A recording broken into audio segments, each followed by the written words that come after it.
La façon dont vous traitez votre chien peut en dire long sur qui vous êtes en tant que personne. L'une des choses les plus amusantes est de voir quelqu'un traiter son ami à quatre pattes comme son propre enfant. Ils chouchoutent ce chiot comme un tout petit. D'autres ne vont pas aussi loin, mais ils aiment toujours leur chiot avec tout ce qu'ils ont, même si c'est à leur manière. Malheureusement, certaines personnes ne traitent même pas bien leur propre chien.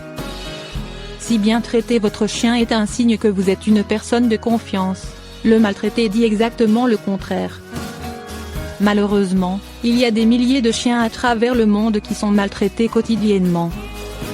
Des groupes comme Paw Catrop font une différence en prenant soin des chiens que personne n'a auparavant.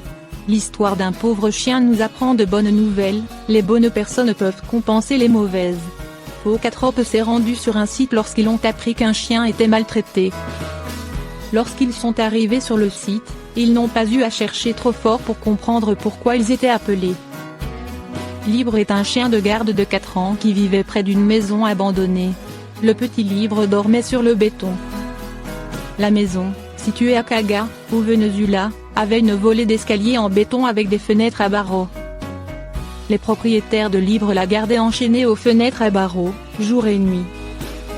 On ne lui a pas donné de lit ou quoi que ce soit de doux pour se reposer, la forçant à essayer de dormir sur le béton froid chaque nuit. Avec une chaîne épaisse autour du cou, la pauvre chienne était alourdie et pouvait à peine bouger la tête. Les voisins ont remarqué comment Libre était gardé et ont décidé d'appeler la police et un refuge local. Paw Catrop s'est impliqué dans le refuge et est allé voir le chiot. Quand ils sont arrivés là-bas, c'était aussi mauvais qu'ils l'ont entendu. Libre avait tellement faim que lorsqu'ils lui ont donné à manger, elle les a laissés s'approcher sans même un regard. Elle n'avait manifestement pas été nourrie depuis un certain temps et était toute la peau et les os. La chaîne avait également provoqué de graves frottements et des éruptions cutanées, usant finalement toute la fourrure autour de son cou. Quand ils ont coupé la chaîne, c'était littéralement un poids soulevé par le pauvre chien. Après un peu de pommade et beaucoup d'amour et de soins, Libre a finalement pu trouver une maison et un endroit où elle appartenait. La vie enchaînée et abusive que Libre a vécue, heureusement, a pris fin.